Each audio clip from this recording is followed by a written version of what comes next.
I wanted to draw a picture that describes effectively the false left-right paradigm. The Republican Party props up the Democratic Party, and the Democratic Party props up the Republican Party. By itself, a single-party system will fall over. But if you take the two-party systems and you lean them up against each other, this is basically the arch.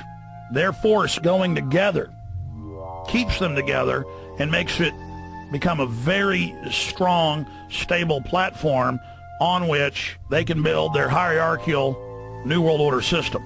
So the current two-party system has been dominated and bought up and controlled by the elite that sits atop it. Now, the elite with a one-party system would not be balanced on top of one party. They would be subject to being toppled. But you put the two parties up against each other, they form a royal arch. And now it's very hard to separate those two because they're leaning up against each other. And so Republicans attack Barack Obama.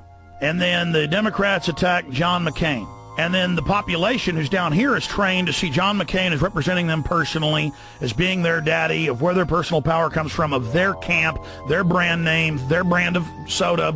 And so this is a controlled paradigm. And really, it's one unit supporting themselves and containing revolution, so that the people who are down here never learn that there is a world outside of this controlled paradigm. We are locked within the left-right paradigm, and then it becomes this huge pageant, this huge distraction where we analyze every facet of the two political parties, never realizing they themselves are simply a front or puppets for a larger power structure.